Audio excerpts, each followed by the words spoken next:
Afternoon. Good afternoon. और कैसे हैं? उम्मीद करते हैं कि अच्छे ही होंगे। हम लोग भी अच्छे ही हैं। हाँ, किसी काम से जरा हजारीबाग जा रहे हैं, तो इस बीच में जो भी स्पॉट बनता है उसको दिखाने की कोशिश करेंगे हम लोग, है ना? ठीक। और आप लोग सब कैसे हैं बतलाइएगा जरूर।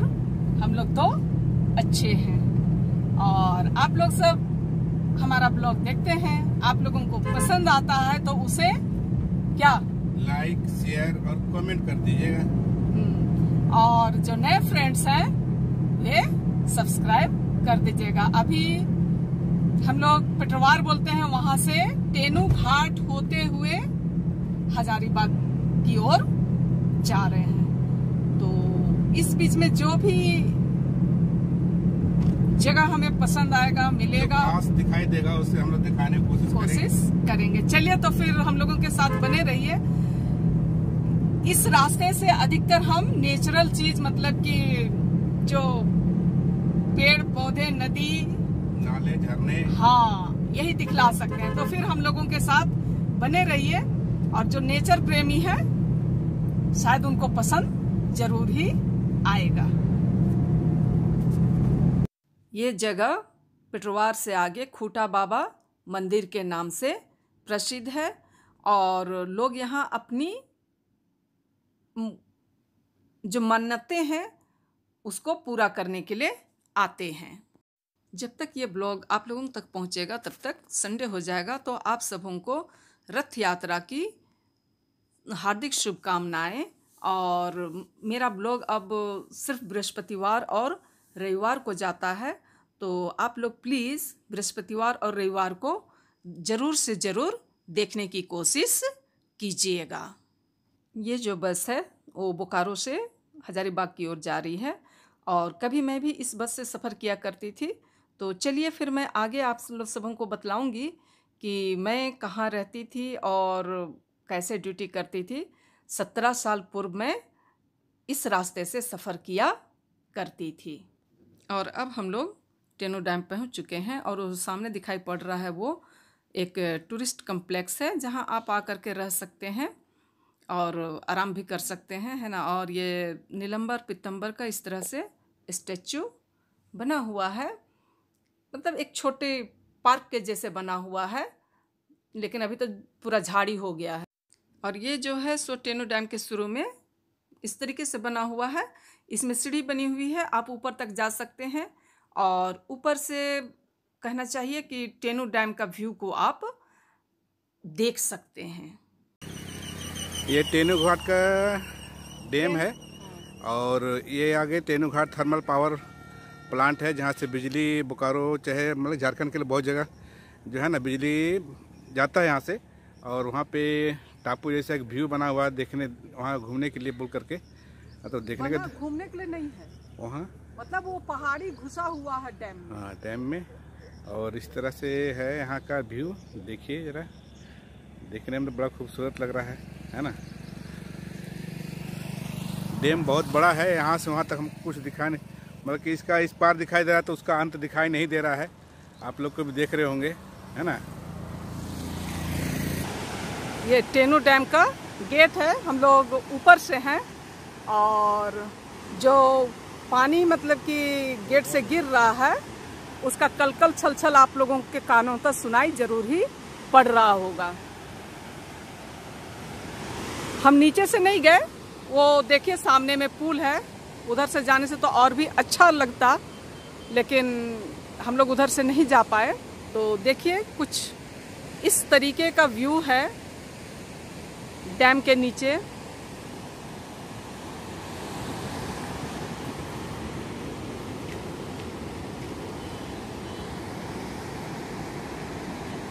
ये जो है, हाँ, ये डैम के ऊपर से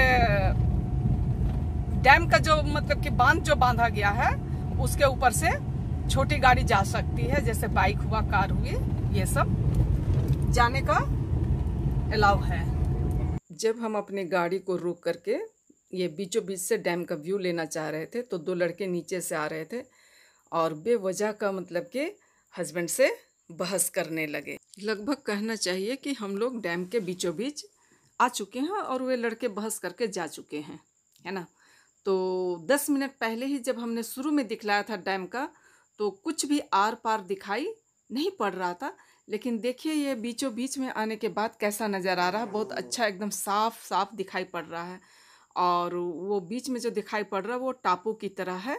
अगर इसको झारखंड सरकार अगर कुछ अच्छा बना दिया होता तो यहाँ भी टूरिस्टों की कमी नहीं होती।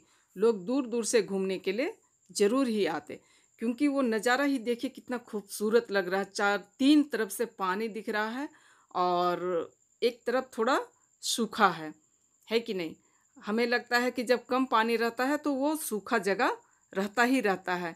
तो इस तरीके से झारखंड सरकार को भी मतलब कि अपने स्टेट पर ध्यान देने की ज़रूरत है। और जैसे ही टेनू डैम से हम लोग आगे बढ़े तो एक बाज़ार लगी हुई थी, तो हमें लगा वहाँ का थोड़ा दिखला देना चाहिए किस तरीके से लोग अपने हाथों से इन टोकरी और सूप इन सबको बनाया है। ये कला सभी के पास नहीं है, कहना चाहिए ये इनकी कला ही है। खेती बाड़ी का समय भी शुरू हो चुका है, बारिश होने लगी है, तो किसान जो है वो किसान कहना चाहिए या फिर जो भी मतलब कि कृषि के कार्य के लिए, जुताई कुड़ाई के लिए जिन भी सामानों की, लकड़ी के सामानों की ज़रूरत पड़ती है उनको बाज़ार में ले करके आए हुए हैं, ताकि वो जिनको ज़रूरत हो वो खरीद सके। और कुछ लोहे के सामान इस तरीके से हैं, चाकू छुरी और पता नहीं क्या क्या सामान है जो ज़रूरत के ही सामान है। तो इनकी कलाओं को सलाम करना चाहिए हमें। और हम लोग जो हैं अभी गोमिया चौक पहुंच चुके हैं और यहाँ से अभी इधर दाहिने जो जाएगी वो बोकारो थर्मल, कठारा और फुसरो और फिर जाकर के हमारा बोकारो स्टील सिटी चली जाएगी। और अभी जो ये सीधे जो जा रहे हैं तो हम लोग गोमिया पार हो रहे हैं और अभी कुछ दूरी के बाद में गोमिया का बारूद फैक्ट्री जो कि बहुत प्रसिद्ध है वो है, मैं उसे भी दिखलाऊंगी, गोमिया का जो बारूद फैक्ट्री है। और ये जो है वो गोमिया का बस स्टैंड है, सामने एक मंदिर नजर आ रहा है। चलिए फिर आगे मैं दिखलाती हूँ गोमिया का बारूद फैक्ट्री। और हम लोग अब हजारीबाग के रास्ते पे निकल पड़े हैं। गोमिया का रेलवे फाटक है, मालगाड़ी जा रही है, इसके चलते गाड़ी को रोका हुआ है और पूरा जाम हो गया है, पूरा गाड़ी सब रुका हुआ है देखिए। और पानी शुरू हो गया है, बारिश, हाँ पानी पड़ना शुरू हो गया है।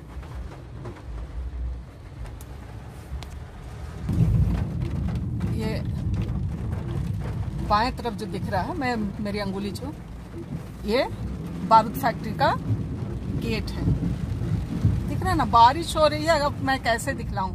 हाँ तो यही है, सड़क के दाएं और बाएं गोमिया बारूद फैक्ट्री का रेसिडेंस क्वार्टर बनी हुई है। देखिए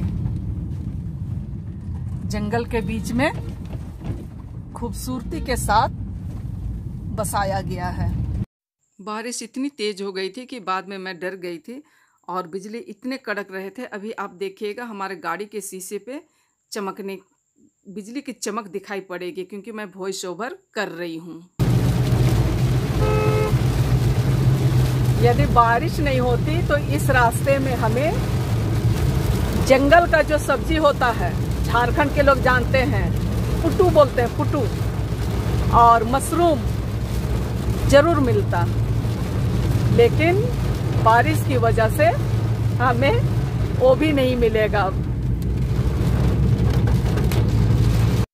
इसके पहले झमाझम बारिश में दिखला रही थी और इधर कुछ सूखा नज़र आ रहा है। और मैं अभी उस जगह को दिखलाऊंगी जहां मैं 17 वर्ष पूर्व अपना ड्यूटी करती थी। अभी मैं जो जा रही हूँ उसके ठीक दाहिने इधर मेरा स्कूल है, अभी भी है, मैं वहाँ नहीं हूँ। देखिए तो कितना भीड़ भरी जगह हो गई है, अभी मार्केट पूरा जम गया है। इसी रास्ते से मैं जाती थी। हाँ तो हाँ दिखा दिए भाई। इतने दुकान उस समय नहीं हुआ करते थे, हमें ड्यूटी करने के लिए बहुत सोचना पड़ता था। मैं जहाँ रहती थी वहां से कम 5 किलोमीटर होगा। अभी मैं वो भी दिखलाऊंगी कि मैं कहाँ रहती थी, क्योंकि यहाँ उस समय ऐसी स्थिति नहीं थी कि मैं अकेली महिला यहाँ रह करके अपनी ड्यूटी कर सकती थी। तो मुझे यही बतलाना है कि सरकारी नौकरी में महिलाओं को काफी कष्ट उठाना पड़ता है। पुरुष तो एडजस्ट कर जाते हैं, लेकिन यदि महिला अनमैरिड है, अकेली है, तो उसके साथ बहुत सारी परेशानियों का सामना करना पड़ता है। तो ये जो है वही जगह है जहां मैं कभी अपने ड्यूटी की वजह से अपने बच्चों के साथ रहा करती थी 17 वर्ष पहले। और उस समय इधर का जो एरिया है मार्केट हुआ करता था। ऐसे रोड पर कोई मार्केट नहीं था, लेकिन अभी देखिए सड़क के दोनों तरफ मार्केट बन गए हैं, बहुत सारे दुकानें खुल गए हैं। आप लोगों को दिखाई पड़ रहा होगा, दाएं दाएं बाएं पूरा ये देखिए इस तरह से। और हमें काफी अंदर बस्ती में हर जरूरत की सामानों को लेने के लिए जाना पड़ता था। और ये बाउंड्री जो दिख रहा है ये हाई स्कूल है यहाँ का, और ठीक इसके सामने हाँ। और यहाँ मेरे बच्चे खेलते थे, मैं बच्चों के साथ रहती थी। और ये बोलेरो जो खड़ा है जस्ट गुड़िया की माँ है, चलिए ना आगे। और ये जो है मैं यहाँ रहा कर कहाँ पीछे मैं रहा करती थी इसी जगह पर। और देखिए इतने सारे दुकान खुल गए, इतना डेवलप कर गया है ये सब एरिया। मैं इस सब का एक अलग से वीडियो बनाऊंगी कि मैं किन किन जगहों पर रही हूँ। और मेरे हस्बैंड बोकारो स्टील सिटी में रहते थे और मैं अकेले ही अपने बच्चों के साथ यहाँ रहती थी। हालांकि बच्चों को बाद में मैं बोकारो ही छोड़ दी थी, लेकिन कुछ समय तक तो बच्चे माँ के साथ रहे ही ना। यहाँ दुकान तो था, ये इन सब जगहों पर दुकानें तो थी, लेकिन और भी अभी डेवलप कर गया है। हाँ, इस रास्ते पर आप यदि आते हैं तो टाटी झरिया का गुलाब जामुन खाना ना भूलें, क्योंकि यहाँ का गुलाब जामुन बहुत ही फेमस है। जो लोग हमेशा आते जाते हैं वे तो खाते ही हैं, और जो पहली दफा आ रहे हैं तो आप लोग जरूर इस रास्ते में टाटी झरिया का गुलाब जामुन खा करके ही जाएं।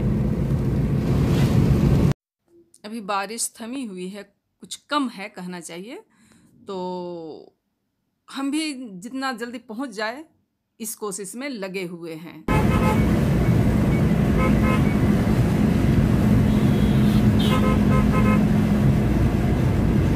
बीच बीच में हम लोगों का भी नज़ारा तो दिखना चाहिए ना, केवल हम लोग बोलते ही जा रहे हैं।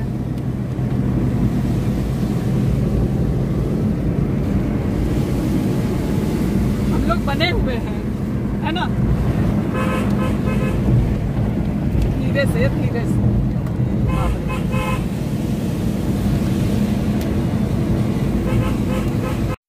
और हमें अंततः मशरूम मिल ही गया। उतना ही को 600 रुपया कह रही थी और 1 रुपया भी नहीं उतर रही थी, तो हमने यहाँ से नहीं लिया। और एक दूसरे जगह हमको अच्छा मिल गया तो हम वहाँ से ले करके फिर चले गए।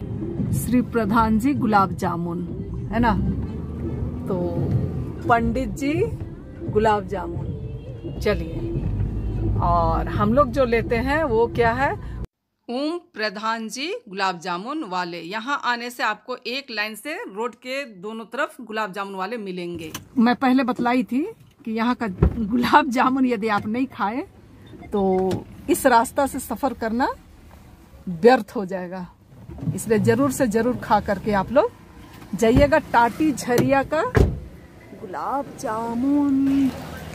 देखिए एक मिठाई है, क्या है, प्रधान जी गुलाब जामुन वाले, है ना। और यहाँ का फेमस गुलाब जामुन है, एक से एक मीठा है।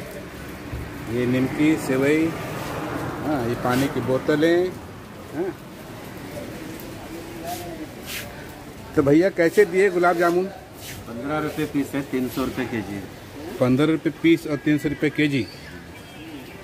देसी घी वाला, देसी घी का भैया ये देख लीजिए, 2 तो डेगची में रखा हुआ है, एकदम फ्रेश ही है ना।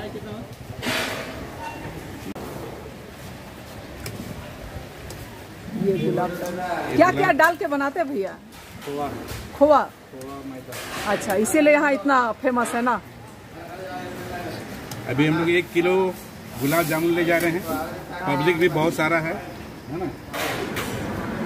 तो पब्लिक आपका बहुत सारा है तो कम हो जाएगा क्या? तो ज्यादा ले जाइए आप।